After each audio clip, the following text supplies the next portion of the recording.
இன்றைக்கி கத்திரிக்காய் வறுவல் எப்படி செய்கிறதுன்னு சொல்கிறேங்க. ஒரு கத்திரிக்காயை 4 அப்படியே நீளமாக போட்டுக்கலாம். இந்த மாதிரி கட் பண்ணி போட்டுறணுங்க. வெந்துச்சுன்னா சின்னதாக ஆயிரும். அதுக்காக நைஸாக அரைச்சிக்கிட்டு கொஞ்சமாக சோம்பு போட்டு அரைச்சி எடுத்துக்கலாங்க. நைஸாக அரைக்கணும். நல்லெண்ணெய் ஊற்றிக்கலாங்க தேவையான அளவு. இந்த கத்திரிக்காய் வறுக்கிறதுக்கு நல்லெண்ணெயில் வறுத்திங்கன்னா சூப்பராக இருக்கும். நம்ம தேங்காயிலே முன்னாடி சோம்பு கொஞ்சம் வச்சுட்டோம், அதனால் சோம்பை பொடி பண்ணி தாளிக்கலாம்.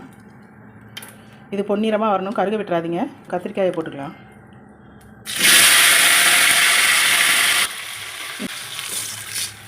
அது மூழ்கிற அளவு தண்ணி ஊற்றிக்கணும். இந்த கல் போட்டுக்கலாம். தனி மிளகாய்த்தூள் 1 ஸ்பூன் போட்டுக்கலாங்க. இது வீட்டிலையே காய வச்சு அரைச்சது. தேங்காயை இதிலே ஊற்றிடலாம். அரைச்ச தேங்காயை கொஞ்சமாக மஞ்சள் தூள் போட்டுக்கலாம். தண்ணி வற்றி கத்திரிக்காய் வெந்து வரட்டுங்க, அப்புறம் பார்க்கலாம். மூடி வச்சிடலாம். இடையில திறக்கக்கூடாதுங்க, மிளகாய் காரல் வாடை அடிக்கும். மசாலாவை போட்டு சாப்பிட்டிங்கன்னா சூப்பராக இருக்குங்க. நீங்களும் இதே மாதிரி செஞ்சு பாருங்கள். தேங்க்யூ.